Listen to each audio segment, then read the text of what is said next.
Summer heat ను cool shades తో beat చేయండి. Mister opticals mister cool offer up to 75% of in summer glasses.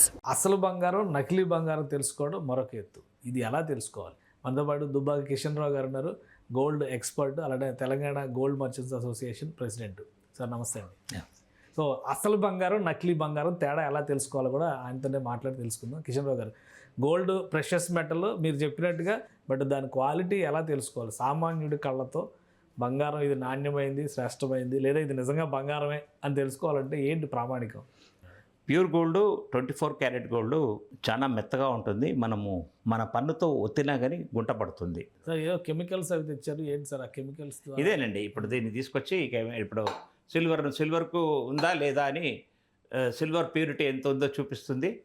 Acid వేసి చూస్తే తెలిసిపోతుంది అనమాట. ఇప్పుడు నేను ఆల్రెడీ సిల్వర్ గ్రైండ్ చేశాను, ఇంకా కూడా మళ్ళీ కూడా చేస్తాను.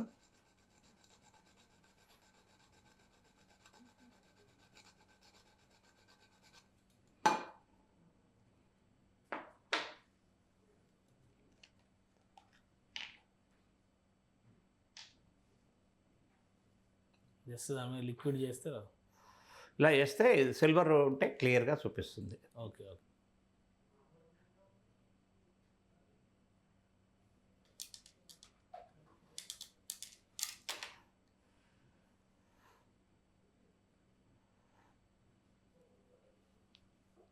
ఆ లైన్ థిక్నెస్ని బట్టి క్వాలిటీ ఎంత అనేది తెలుస్తుందా? అది క్లియర్గా గోల్డ్ చూపిస్తుంది. Okay okay. ఒకవేళ తక్కువగా గోల్డ్ ఉంటే ఆ కలర్ కూడా చూపిస్తుంది. Okay okay. అయితే పట్టేస్తుంది అనమాట. ఇది ఈ స్టోన్ కొన్న గుణం అదే అనమాట. ఓకే. ఏంటి సార్ ఆ స్పెషాలిటీ ఏంటి? ఆ రాయి ఇది బ్లాక్ రఫ్ స్టోన్ అంటారు దీన్ని. ఓకే. ఇది ఓన్లీ పర్టికులర్గా గోల్డ్ను రఫ్ చేయడానికే వాడతాం అనమాట. గోల్డ్ను సిల్వర్ మెటల్స్ను రఫ్ చేయడం. ఇది ఈ టెస్ట్ ఎవరైనా చేసుకోవచ్చా? ఒకవేళ డౌట్ ఉంటే, సందేహం ఉంటే తెలుసుకోవడానికి ఎవరైనా చేయొచ్చా, లేదంటే only authorised dealers, authorised merchants, certificate holders, gold స్మిత్లో అప్రైజర్ సర్టిఫికేట్ ఉంటుంది. ఇది అప్రైజ్ హోల్డర్స్, బ్యాంక్లో ఆథరైజ్డ్ పర్సన్ అనమాట. మీరు ఏదైనా షాప్లో పెద్ద జ్యువెలరీ కొనుక్కొచ్చి సర్టిఫికేట్ తీసుకొచ్చి మీరు నాకు డబ్బులు ఇవ్వండి అంటే బ్యాంక్ వాడు ఇవ్వడు. వాళ్ళ గోల్డ్ అప్రైజర్, బ్యాంక్లో అప్రైజర్ టెస్ట్ చేసి సర్టిఫై చేస్తేనే మీకు దీనికి వాల్యూ ఎంత ఇవ్వచ్చో చెప్తాడు. అంతవరకు ఇస్తారనమాట. సో ఇది రెగ్యులర్గా ఎక్కడైనా కానీ ఇదే ప్రాక్టీస్, ఆల్ ఓవర్ ఇండియా ఇదే ప్రాక్టీసు. ఫారెన్ కంట్రీలో అయితే ఇప్పుడు లేటెస్ట్గా వచ్చింది అంటే మిషనరీ అందరం క్యారీ చేయలేం కదా. అది 40-50 lakhs మిషనరీ క్యారీ చేయలేం కాబట్టి స్వర్ణకారుడు టెస్ట్ చేసే విధానమే వరల్డ్ వైడ్గా యాక్సెప్టెడ్. బ్యాంక్స్ కూడా యాక్సెప్టెడ్గా ఉన్నాయి. ఎవరైనా ఏదైనా ఎంత రాత్రి వెళ్ళినా కానీ నా గోల్డ్ నువ్వు తీసుకొని కొంచెం డబ్బులు ఇవ్వండి అంటే స్వర్ణకారుడి దగ్గరికైనా, ఏదైనా జ్యువెలర్ దగ్గరికైనా కానీ ఇలాగే ఈ టెస్ట్ చేసిన తర్వాత దాన్ని ప్యూరిటీ నిర్ధారిస్తారు. ఫస్ట్ టైము వెయిట్, వాల్యూమ్ చూస్తాడు, తర్వాత క్వాలిటీ చూస్తాడు, పర్సంటేజ్ చూస్తాడు. ఓకే. సో ఇవి రెండు చేయాలంటే కనుక దానిలో కూడా కొంత ఎక్స్పీరియన్స్ ఉండాలి.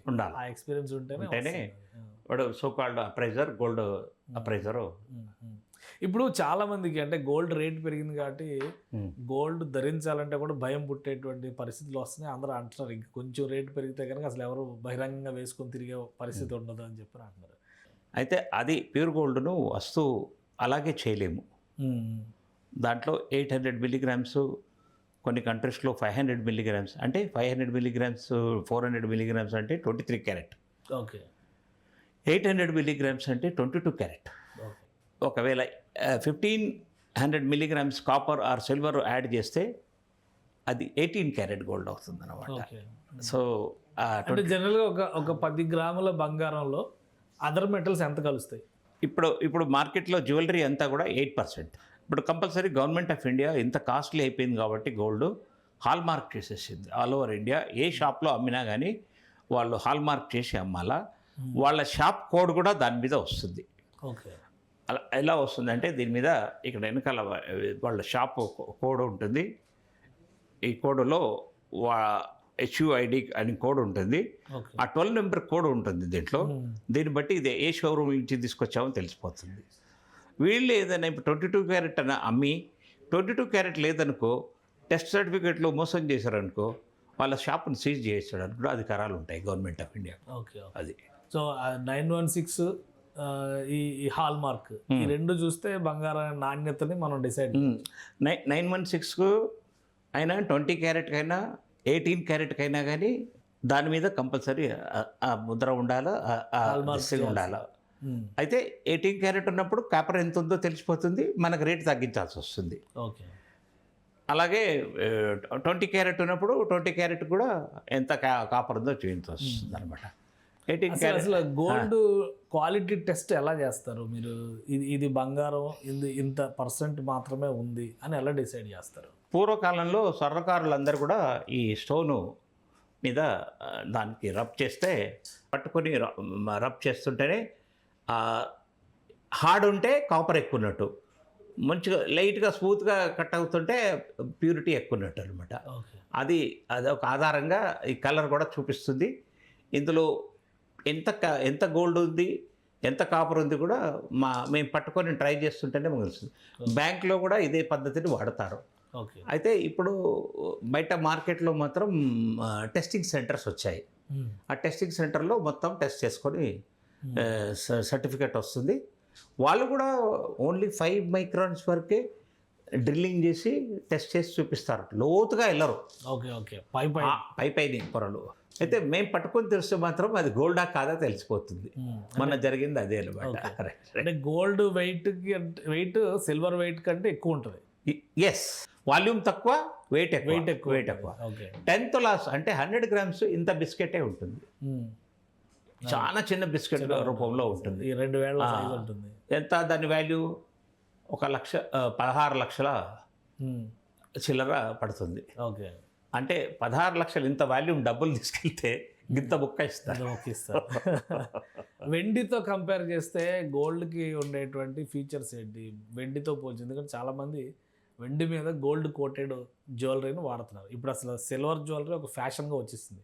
గోల్డ్ రేట్లు పెరుగుతున్నాక సిల్వర్ జ్యువెలరీ షోరూమ్స్ కూడా ఓపెన్ అవుతున్నాయి. సో ఎట్లా తెలుసుకోవాలి రెండింటికి తేడా? సిల్వర్ చీప్ మెటల్ ఇప్పుడు ఒక 2 monthsలోనే పెరిగింది. దగ్గర 70 లక్షన్నర వరకు పెరిగింది. అంతకుముందు 90,000 లోపలే ఉండింది. ఇప్పుడే 2,50,60,000లో కూర్చుంది. సిల్వర్ ఒక ఓన్లీ జ్యువెలరీకే కాకుండా సోలార్ ప్యానెల్స్కు వాడతారు, కార్లలో వాడే ఎలక్ట్రిక్ మోటార్ బ్యాటరీస్కు వాడతారు, కంప్యూటర్ చిప్స్లో కూడా వాడతారు. సో అండ్ ఎక్స్రే ఫిలిమ్స్ కూడా. సో ఇది మల్టీపర్పస్ యూజ్ ఉంది సిల్వర్, అపార్ట్ ఫ్రమ్ జ్యువెలరీ. ఇండియాలో జ్యువెలరీకి చేస్తున్నారు, కానీ వేరే ఏ కంట్రీలో కూడా సిల్వర్ ఎక్కువ జ్యువెలరీకి వాడరు. కాకపోతే వైట్ మెటల్ మన ప్లాటినం వాడతారు. అది చాలా కాస్ట్లీ. అది ఇంతకుముందు గోల్డ్ కంటే కాస్ట్లీ ఉండేది, ఇప్పుడు గోల్డే కాస్ట్లీ అయిపోయింది. అయితే అది చాలా హార్డ్ మెటల్, దానికి ఎక్కువ టెంపరేచర్ ఇస్తే కరుగుతుంది, అంత హార్డ్ ఉంటుందన్నమాట. అయితే డైమండ్స్కు ప్లాటినం ఫిట్టింగ్లో ప్రిఫర్ చేస్తారు.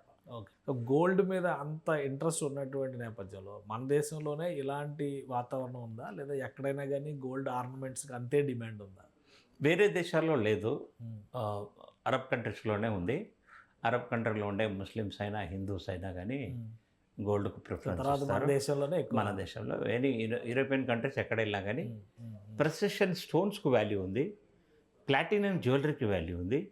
గోల్డ్ ఉన్నా కానీ ఏదో చిన్నగా స్టడ్స్, ఒక చిన్న రింగు, వెడ్డింగ్ రింగు, ఏదో సన్న గొలుసు వేస్తుంటారు, ఇట్లా సన్నటి గొలుసులు వేసుకుంటారు. కానీ మన ఇండియన్ కల్చర్ లాగా పెద్ద పెద్దవి 15 తులాలు, 20 తులాలు, 5 తులాలు నెక్లెస్లు, లాంగ్ చైన్స్, వడ్డాలాలు, పట్టీలు, మొత్తం బాడీ అంతా ఒక్కొక్క డిజైన్ తయారు చేశారు కదా, చేస్తారు. ఇండియన్ కల్చర్ అది. ఇండియన్ కల్చర్ మిగతా చోట్ల ఎక్కడా ఉండదు. లేదు. ఇప్పుడు గోల్డ్కి పెరుగుతున్నటువంటి రేట్లు కానీ వీటన్నిటిని చూసినాక ఈ ట్రెడిషన్ కంటిన్యూ అవుద్ది అంటారా? రాను ఇప్పుడు అప్పర్ మిడిల్ క్లాస్లో నుంచి కూడా వెళ్ళిపోతుంది. హయ్యర్ ఇన్కమ్ గ్రూప్ వాళ్ళ చేతిలోకి వెళ్తుంది గోల్డ్ అండ్ డైమండ్స్, ప్లాటినము. తగ్గుతుందని ఆశతో కొద్దిమంది ఆశలో ఉన్నారు, కానీ అది ఆశ అడి ఆశ లాగానే ఉంటుంది. అంటే ఇప్పుడు రేట్లు పెరుగుతున్నటువంటి తీరు వీటన్నిటి దృష్టి పెట్టుకుని 18 క్యారెట్ గోల్డ్ అలానే దానిలానే 14 క్యారెట్ గోల్డ్ని అందుబాటులో తీసుకురావాలి, 9 క్యారెట్ తీసుకురావాలని ఇట్లాంటి డిస్కషన్ జరుగుతున్నాయి. నిజంగానే గోల్డ్లో ఆ డీవియేషన్ అనేది జరుగుతుందా మన వాళ్ళకి? 100% జరుగుతుంది. ఆ జ్యువెలరీ చాలా స్ట్రాంగ్ కూడా ఉంటుంది. దానికి మెరుపు కావాలంటే మన షోరూమ్లలో మెరుపు పెట్టిస్తారు. ఎప్పుడైనా మెరుపు తగ్గితే మళ్ళీ ఒకసారి పాలిష్ చేయించుకోవడంలో తప్పులేదు. కానీ అవి చాలా స్ట్రాంగ్గా ఉంటాయి. ఎందుకు సార్ ఇంత షార్టేజ్ ఎందుకు ఉందంటే మనకి అవైలబిలిటీనే తక్కువ, లేదా గోల్డ్ని ఈ మధ్యకాలంలో కొంతమంది కృత్రిమంగా కూడా తయారు చేయొచ్చు, ప్రయోగాలు జరుగుతున్నాయని చెప్పండి, అట్లాంటివి ఏమైనా పాసిబిలిటీ అవుతాయి? అలాంటి ఆశ ఏం లేదు. కాకపోతే గోల్డ్ మల్టీనేషనల్స్ దగ్గర, కార్పొరేట్ సంస్థల దగ్గర గోల్డ్ ఎక్కువ వెళ్ళిపోయింది. ఇండస్ట్రియలిస్టులు, మరి క్యాపిటలిస్టులు, మన లీడర్ సోకాల్డ్ గోల్డ్ రిజర్వ్స్ తయారు చేసి రిజర్వ్స్ పెట్టుకుంటున్నారు. వేరే దాని మీద వాళ్ళకి నమ్మకం లేదు.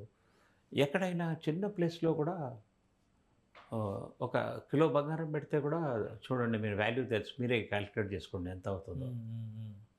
Around 1.5 crore. చిన్న ఒక 1 కిలో అంటే లైఫ్ బై సబ్ అంతే చిన్నది, ఒక 1.5 crore పడుతుంది. ఓకే. సో అది ఎక్కడైనా నిల్వ ఉంచవచ్చు, ఎక్కడైనా భద్రపరచుకోవచ్చు. రూపీ ఎనీ టైం ఎక్స్చేంజ్ మారవచ్చు, గోల్డ్ మారదు, డివాల్యుయేషన్ కూడా జరగవచ్చు ఏదైనా. సో అందుకే గోల్డ్కి అంత demand. Right, thank you sir analysis అందించినందుకు. ఇది గోల్డ్ అక్షయ తృతీయకి సంబంధించి కొనాలనుకునే వాళ్ళ కోసం మంచి గుడ్ న్యూసే ఉందని చెప్పని అంటున్నారు కిషన్ రావు గారు. అలానే నాణ్యమైనటువంటి గోల్డ్, ఇప్పుడు పెరుగుతున్నటువంటి డిమాండ్, దానికి తగ్గట్టుగా మార్కెట్లో వస్తున్నటువంటి నకిలీలు, వీటిని దృష్టిలో పెట్టుకొని నాణ్యమైన గోల్డ్ తెలుసుకోవడం చాలా ఈజీ అంటూ కొన్ని చిట్కాలు చెప్తున్నారు. వాటిని ఫాలో అవ్వండి. తప్పకుండా మీరు తీసుకునేటువంటి గోల్డ్కు ఉన్నటువంటి ప్యూరిటీ మీరే తెలుసుకోవచ్చు. ఇది స్పెషల్ డిస్కషన్. Keep watching.